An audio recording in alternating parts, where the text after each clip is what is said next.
sekalian yang saya sampaikan, hari ini hari kedua ya dalam kegiatan kajian Ramadan yang diselenggarakan oleh keluarga besar Pondok Pesantren Sabilul Muttaqin. Hari ini saya diminta untuk menyampaikan materi, diminta untuk menyampaikan pembahasan tentang ini dia judulnya. Coba kalian bisa lihat di sana di layar, urgensi bahasa Inggris dalam dunia Islam modern. Saya ulangi lagi, kamu lihat, kamu perhatikan, nanti di akhir kegiatan ini mudah-mudahan kalian mendapatkan pemahaman, mendapatkan hal yang nantinya bermanfaat bagi masa depan kalian. Tema kita hari ini adalah urgensi bahasa Inggris dalam dunia Islam modern. Ya, yang pertama kita coba bahas, kita coba kaji, kita coba pahami satu persatu. Yang pertama adalah urgensi. Anak-anak sekalian, ada yang tahu apa itu urgensi? Urgensi pernah dengar tidak? Saya ulangi lagi, urgensi pernah dengar? Ya. Urgensi itu bahasa Inggris juga. Urgensi itu asal kata dari urgen. Urgen kalau bahasa Inggrisnya, urgensi itu artinya pentingnya. Pentingnya bahasa Inggris dalam dunia Islam modern itu nanti yang kita akan bahas. Kemudian di bawahnya ada subtema. Apa yang akan kita bahas dalam tema ini, tema besar urgensi bahasa Inggris dalam dunia Islam modern, itu tema besar. Subtema kita akan memahami fungsi lingua franca dan bahasa internasional dalam kehidupan. Jadi nanti dalam kajian ini kalian akan disampaikan apa itu lingua franca, ya, dan apa itu bahasa internasional dan fungsinya dalam kehidupan kita di dunia modern ini. Itu yang pertama. Kemudian selanjutnya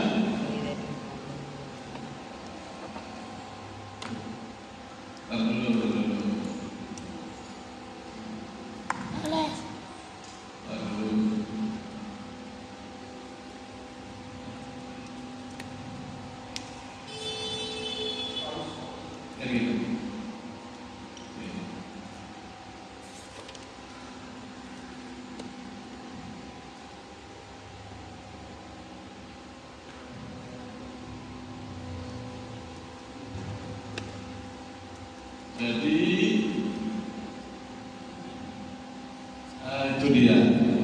Lingua franca, istilah baru ya bagi kalian. Mungkin kalian hanya mendengar hari ini, betul tidak? Ya kan? Lingua franca itu adalah bahasa yang digunakan sebagai alat penghubung atau bahasa pengantar dalam sebuah kelompok masyarakat tertentu. Jadi dalam dunia bahasa itu ada yang disebut dengan lingua franca, namanya anak-anak sekalian ya. Lingua franca itu adalah bahasa yang digunakan sebagai bahasa penghubung dan atau bahasa pengantar dalam sebuah kelompok masyarakat tertentu. Kenapa kok bahasa itu dipakai sebagai bahasa penghubung? Karena pada masyarakat tertentu itu terdiri dari banyak orang dari berbagai negara, dari berbagai daerah dari seluruh penjuru dunia. Artinya, misalnya di sekolah kita ini diadakan pertemuan lintas negara, ada rapat lintas negara yang pesertanya dari berbagai macam negara di dunia. Misalnya kita undang untuk datang ke Sabilul Muttaqin untuk membicarakan tentang perdamaian dunia misalnya. Karena terdiri dari banyak orang yang berasal dari negara-negara yang berbeda di dunia, maka di situ dibutuhkan sebuah bahasa yang bisa dipahami bersama. Saya ulang lagi, jadi lingua franca itu adalah bahasa yang digunakan sebagai bahasa pengantar atau penghubung dalam sebuah masyarakat tertentu. Contoh sederhana, tadi saya sampaikan, misalnya Sabilul Muttaqin, pondok pesantren kita ini mau mengadakan seminar mau mengadakan kajian tentang perdamaian dunia yang mengundang peserta dari seluruh penjuru dunia, dari beberapa negara di dunia, dan kita undang ke Sabilul Muttaqin ini karena pesertanya terdiri dari berbagai macam orang dari berbagai negara yang berbeda-beda, maka perlu digunakan satu bahasa yang bisa dipahami oleh semua. Itu disebut dengan bahasa lingua franca. Bisa dipahami ya? Jadi itu. Contoh lagi misalnya,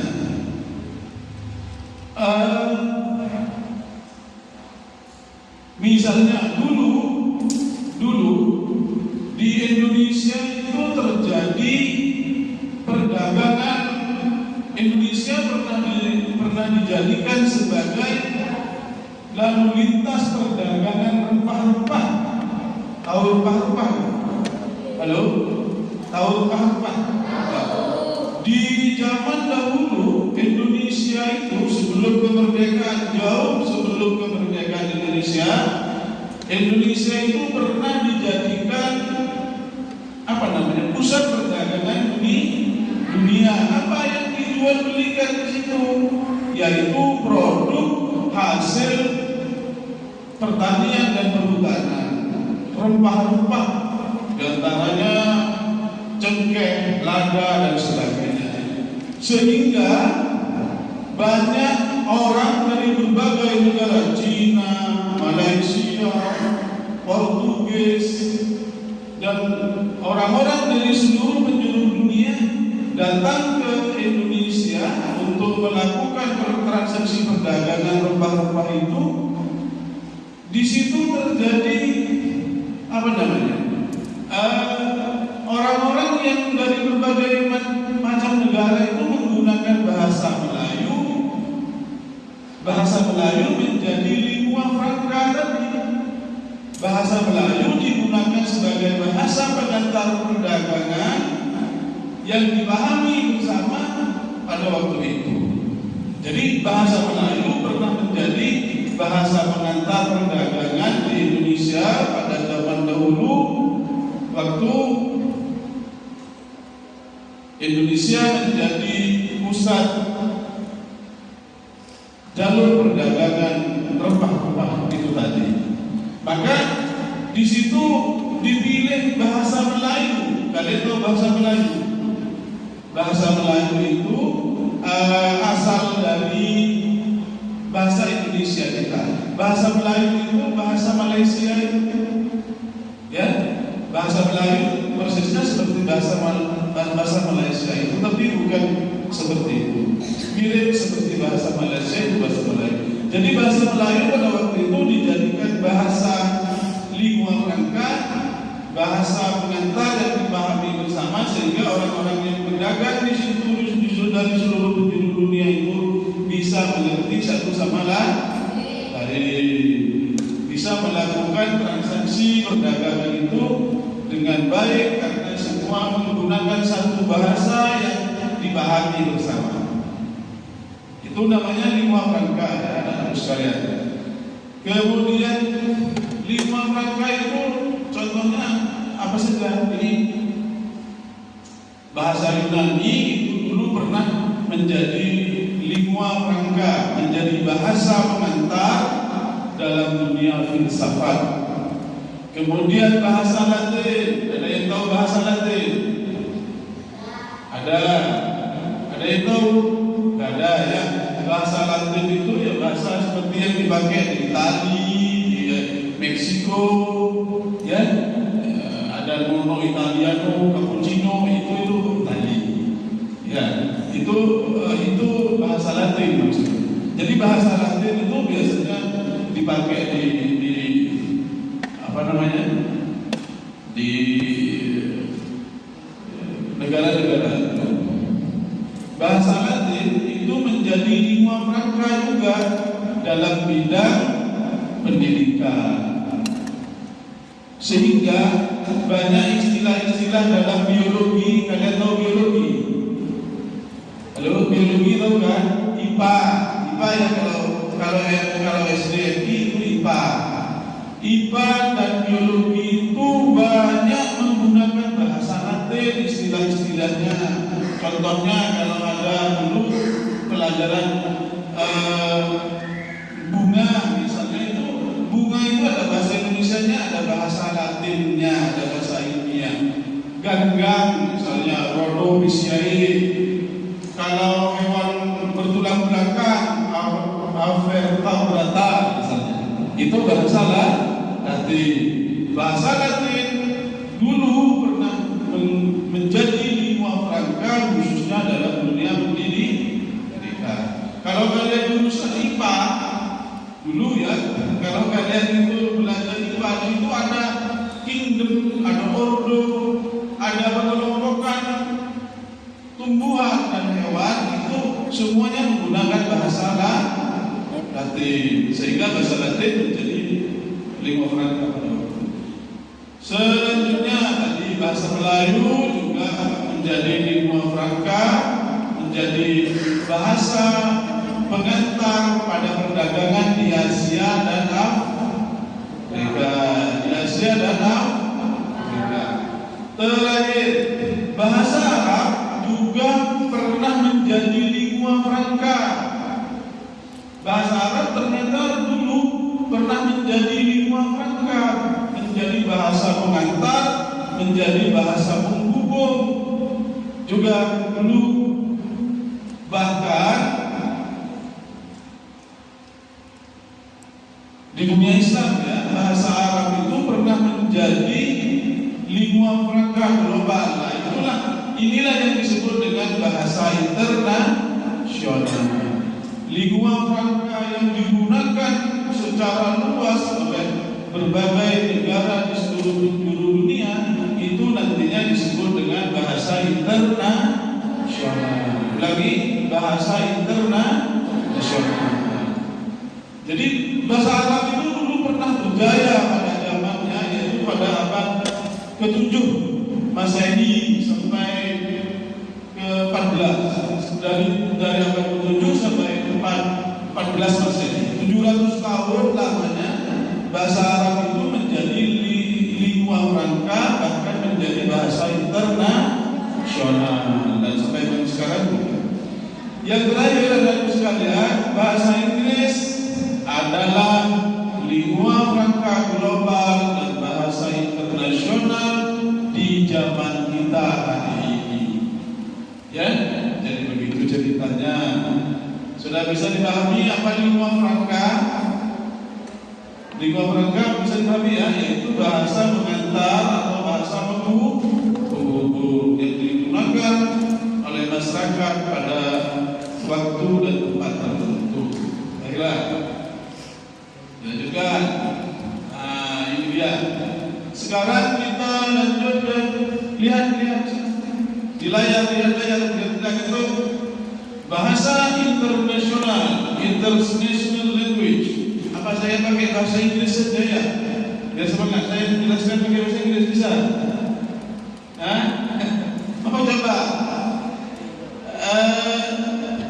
kedua, international language. Bahasa internasional itu adalah bahasa yang digunakan secara luas untuk komunikasi lintas negara, lintas budaya, dalam bidang pendidikan, bisnis, teknologi, diplomasi, dan lain sebagainya. Jadi yang dimaksud dengan bahasa internasional adalah bahasa yang digunakan oleh banyak orang di banyak negara, ya. Jadi begitu. Untuk tujuan apa? Untuk tujuan kebudayaan dalam bidang pendidikan, bisnis, teknologi. Tahu teknologi? Tahu teknologi? Ya, bisnis tahu apa bisnis itu? Apa itu? Bisnis itu apa? Kenapa? Perdagangan. Betul. Teknologi itu apa? Iya, teknologi. Pendidikan itu apa? Iya, pembelajaran. Diplomasi, ayo. Diplomasi. Apa diplomasi? Diplomasi itu adalah hubungan. Diplomasi itu adalah Halo? Apakah kalian baik-baik saja? Diplomasi apa diplomasi? Hubungan. Biasanya antar negara. Diplomasi. Lanjut, PBB. Apa itu PBB? Ini bukan pelatihan baris berbaris ya. PBB yang di sini Perserikatan Bangsa-Bangsa. Saudara lagi PBB apa artinya? Perserikatan Bangsa-Bangsa menetapkan 6 bahasa menjadi bahasa internasional. Ini penting, dengarkan. 6 bahasa internasional yang ditetapkan oleh PBB. Apa PBB?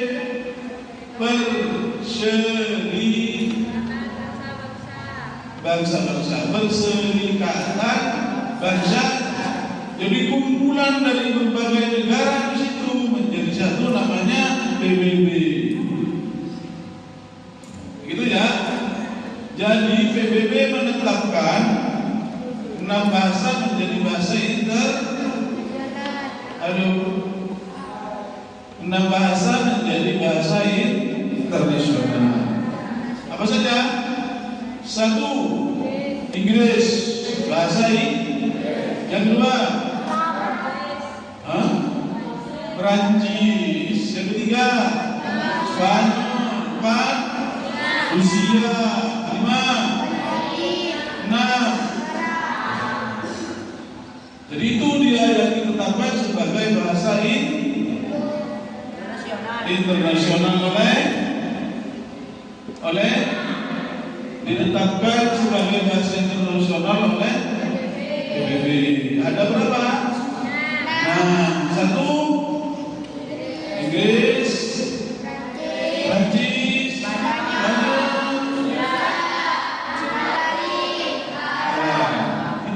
itulah bahasa internasional. Sudah paham ya? Baik.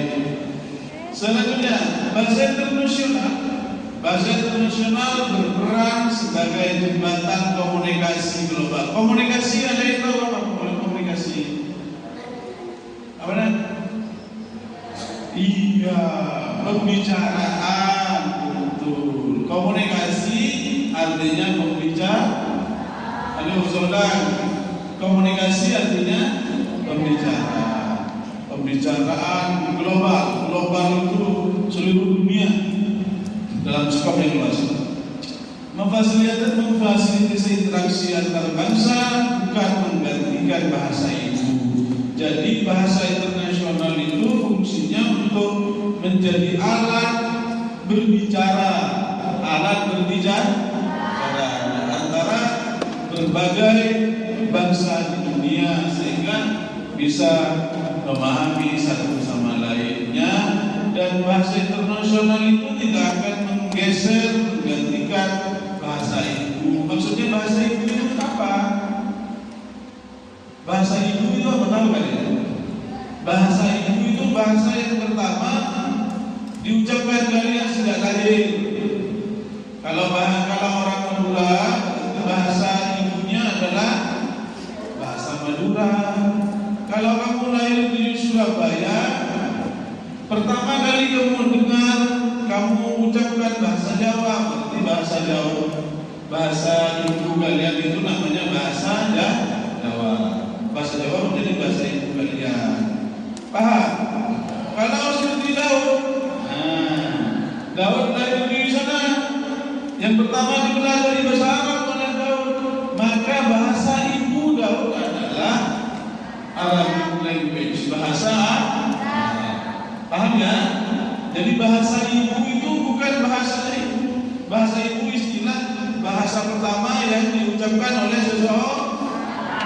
Paham? Saya ulangi, bahasa ibu adalah bahasa pertama kali yang dipahami oleh seseorang, yang dipakai dalam kehidupan sehari-hari. Ada yang dari Jawa di sini? Ada yang dari Jawa? Ada. Nah ini siapa ini? Kamu tahu ini siapa ini? Zura. Zura ini dulu lahir di Surabaya. Pertama kali pakai bahasa Indonesia atau bahasa Jawa? Jawa. Berarti bahasa ibu Zura adalah bahasa Jawa. Sudah paham ya bahasa Jawa ya? Sudah paham ya bahasa ibu ya? Bahasa ibu adalah bahasa yang pertama kali dipahami dan digunakan oleh seseorang. Daud bahasa ibunya bahasa Arab. Zura bahasa ibunya bahasa Jawa. Kita semua bahasa ibunya bahasa Madu. I love Madura. I love Madura. Baik, lanjut. Ini dia. Pentingkah bagi kita umat Islam belajar bahasa Inggris? Penting atau tidak? Kenapa kok penting? Ada yang bisa jawab? Ya, silakan. Ada yang mau jawab? Kenapa penting? Ya, benar sekali. Tenang. Iya. Karena ternyata di laptop, di komputer, di buku itu semua kebanyakan adalah bahasa Inggris. Benar, 102A. Baik, yang lain lagi, kenapa belajar bahasa Inggris itu penting? Sorry, ada yang bisa bantu jawab? Kenapa belajar bahasa Inggris itu penting? Karena agar kita bisa berkomunikasi dengan orang lain, terutama dengan orang-orang di berbagai negara dengan mudah dan bisa memahami satu sama lain. Benar itu. Agar kita bisa berkomunikasi dengan siapapun orang di dunia itu dengan mudah menggunakan bahasa Inggris. Kenapa? Karena bahasa Inggris adalah bahasa internasional. Kalian juga tahu bahasa Inggris satu saja kalian bisa sudah keliling dunia, mesti ngerti orang.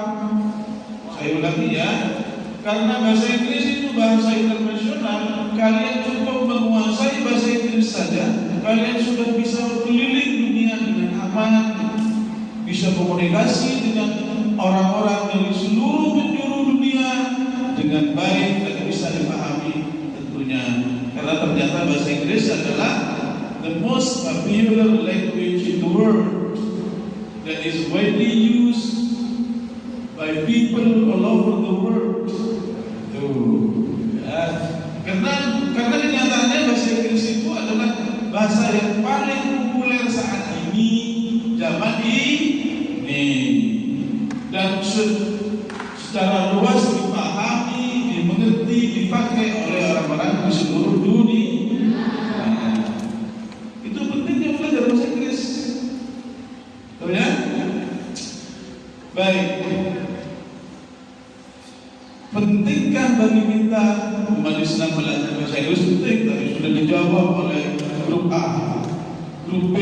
juga grup C belum? Ya, jadi intinya penting ya, karena belajar bahasa Inggris itu bisa bermanfaat bagi kita untuk berkomunikasi, untuk memahami bahasa laptop, bahasa kamus, macam-macam. Ya, jadi begitu.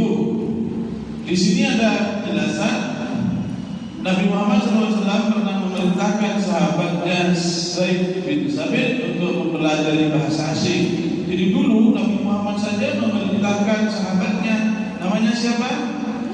Zaid bin Sabit, untuk mempelajari bahasa asing selain bahasa Arab. Apa itu? Bahasa Suryani. Benih Suryaku ya. Bukan benih Suryaku biar kerokok. Bahasa Suryani dan bahasa Ibrani.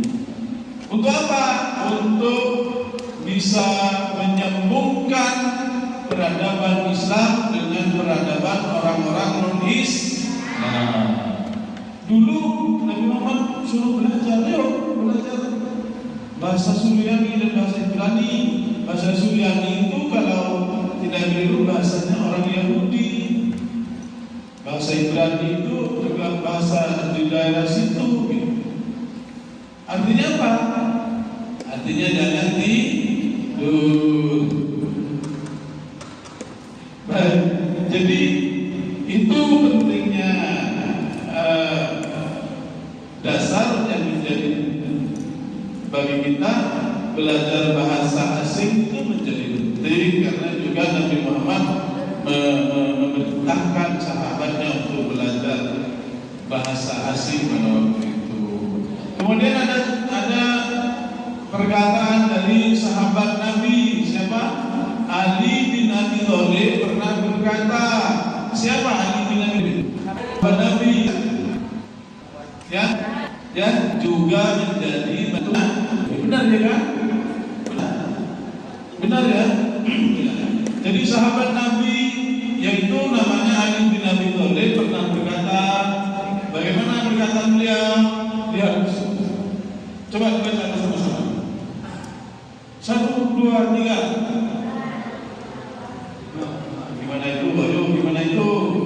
Dibaca bersama-sama. Barang siapa memahami, maka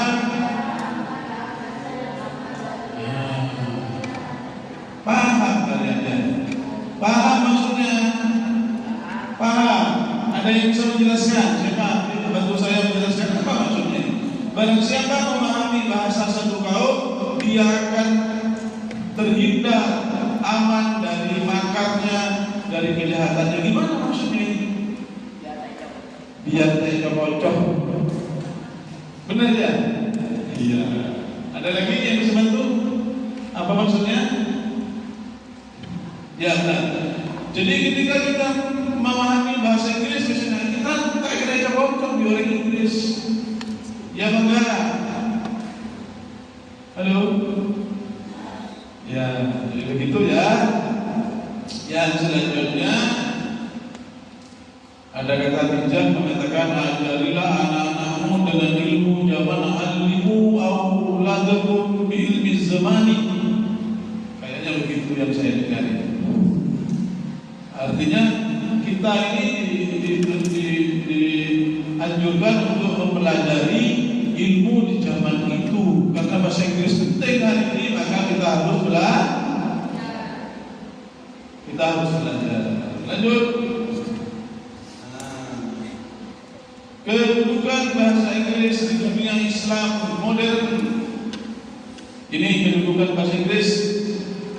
Bahasa Inggris menjadi lingua franca global atau bahasa internasional yang paling populer dari 5 bahasa internasional yang lain di dunia di era ini. Ada berapa bahasa internasional tuh tadi? Ada berapa? Diulangi, ada berapa bahasa internasional? Nah, sebutkan. 1, Inggris, Perancis, Spanyol, Mandarin, Rusia, Arab. Paham ya? Dari 6 itu yang paling populer bahasa Inggris. Kenapa? Alasannya because English is the simplest language in the world. Karena bahasa Inggris itu adalah bahasa yang paling mudah untuk dipahami, katanya orang-orang di seluruh dunia itu, daripada bahasa Prancis. Sulitnya bukan main ya. Bahasa Prancis, bahasa Spanyol, apalagi bahasa Rusia, hampir kita tidak pernah tahu, sulit sekali. Ya, bahasa Mandarin dari tulisannya saja sudah ya, ya Pak, gini, seperti apa itu pagar gitu ya. Bahasa Mandarin kan tulisannya seperti pagar itu ya. Tulisannya sulit, bagaimana sulit. Maka diputuskanlah bahasa Inggris itu menjadi bahasa paling populer, bahasa internasional paling populer, paling banyak dipakai oleh orang-orang di seluruh dunia. 2. Bahasa Inggris menjadi bahasa resmi dalam sidang umum PBB. Tadi apa PBB? Bersama-sama PBB, Perserikatan. Coba langsung di PBB, permusyawaratan apa perserikatan? Perserikatan. Jadi bahasa Inggris itu dijadikan bahasa resmi dalam sidang PBB. Pernah lihat nggak sidang PBB di televisi? Di TV pernah lihat sidang PBB? Ya, nggak pernah ya. Di media internet juga. Selanjutnya bahasa Inggris ini dia.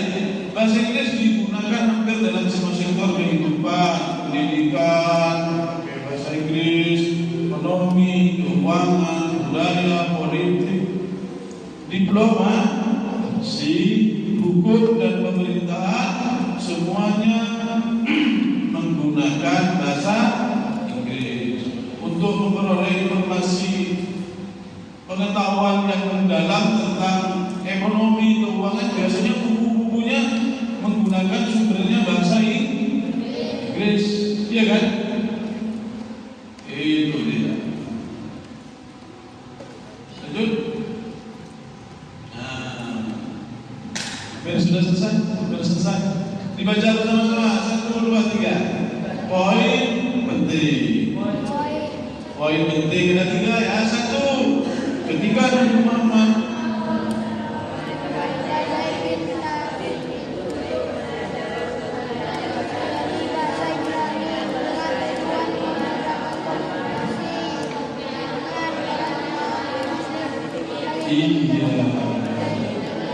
serta kita semua tepuk tangan.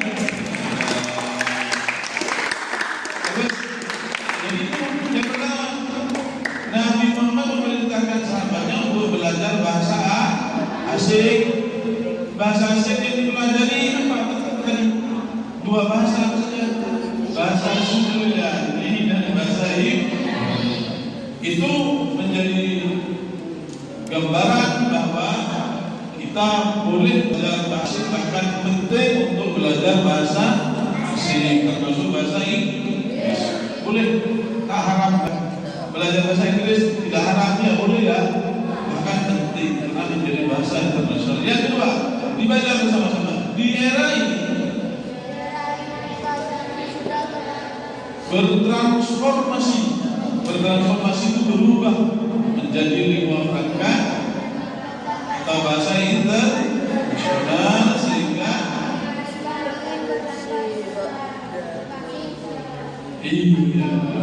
ketika kita sebagai umat Islam ingin berpartisipasi, ingin bergabung dengan dunia internasional, maka kita harus mengetahui bahasa internasional yang populer, yaitu bahasa Inggris. Artinya dengan tahu bahasa Inggris, kita bisa bergabung, berpartisipasi dengan kegiatan-kegiatan dunia di seluruh penjuru dunia. Begitu. Yang ketiga, yang terakhir, pas selesai, tiga urgensi bahasa Inggris dan dunia Islam. Jadi berat bahasanya. Jadi begini, selain untuk komunikasi yang tadi, bahasa Inggris itu penting untuk dipelajari karena tiga hal. Satu, di dunia modern seperti sekarang, ya kan, untuk menguasai sains dan teknologi seperti tadi, maka kita perlu memahami bahasa Inggris. Karena dalam sains dan teknologi, bahasa yang digunakan adalah bahasa Inggris. Dalam dunia dakwah global, apa dakwah itu? Dakwah? Ada yang tahu dakwah? Apa dakwah itu? Dakwah itu adalah menyebarkan ajaran Islam. Dalam penyebaran agama Islam global di seluruh dunia, maka juga perlu bahasa komunikasi yang bisa dipahami oleh seluruh rakyat di seluruh penjuru dunia dengan baik. Maka menjadi penting untuk belajar bahasa Inggris, karena bahasa Inggris adalah bahasa internasional yang paling populer, paling banyak dipahami, paling banyak dipakai oleh seluruh masyarakat dunia di seluruh penjuru dunia tentunya. Lanjut ke kesimpulan. Kesimpulannya satu, menguasai bahasa Inggris. Mastering English is allowed by our Prophet Muhammad sallallahu alaihi wasallam. Ya kan? Menguasai, belajar dan menguasai bahasa Inggris adalah sesuatu yang dibolehkan atau dianjurkan oleh Nabi Muhammad sebagai mana yang terjadi pada Sa'id bin Sabit di masa yang lalu. Yang kedua, berdasarkan perkembangan yang terjadi pada masa akhir-akhir ini, sebagai bahasa internasional, ia juga menjadi bahasa dari berbagai sumber ilmu pengetahuan dan teknologi. Maka belajar dan menguasai bahasa Inggris adalah hal yang penting dilakukan oleh semua umat Islam, termasuk kita semua. Begitu kesimpulannya. Ada lagi? Thank you, terima kasih, syukran. Syukran ini karena orang ini. Terima kasih juga. Matur sekarang. Yang mana yang bahasa ibu kita? Matur sekarang. Syukran bahasa. Terima kasih bahasa. Thank you bahasa. Terima kasih. Thank you. Syukran. Matur sekarang.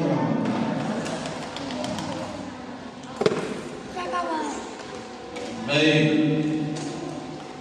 sebelum diakhiri, ada yang ingin bertanya? Siswa MA ada? MTS? MI? Alhamdulillah. Sekali lagi alhamdulillah. Karena tidak ada pertanyaan berarti semuanya paham. Amin ya Rabbal. Lingua franca. Siapa yang bisa jawab? Lingua franca apa itu? Ayo. Nah, nanti saya kasih hadiah MBG. Lingua franca apa? Apa nak? Iya, bahasa hubung, bahasa bagus. Ada berapa bahasa yang menjadi bahasa internasional? Ya. Satu.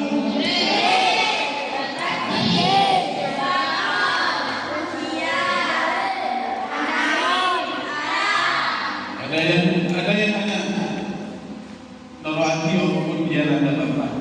Ada 6 bahasa Doni, siapa yang menetapkan bahasa internasional itu? Siapa yang menetapkan bahasa internasional? PBB. Apa itu kepanjangan PBB?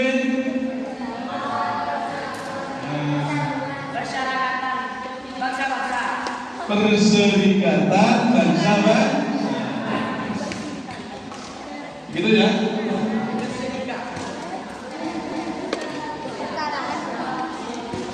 Sudah. Begitu saja pembahasan kita pada hari ini. Terima kasih. Mudah-mudahan menjadi ilmu yang bermanfaat, menjadi orang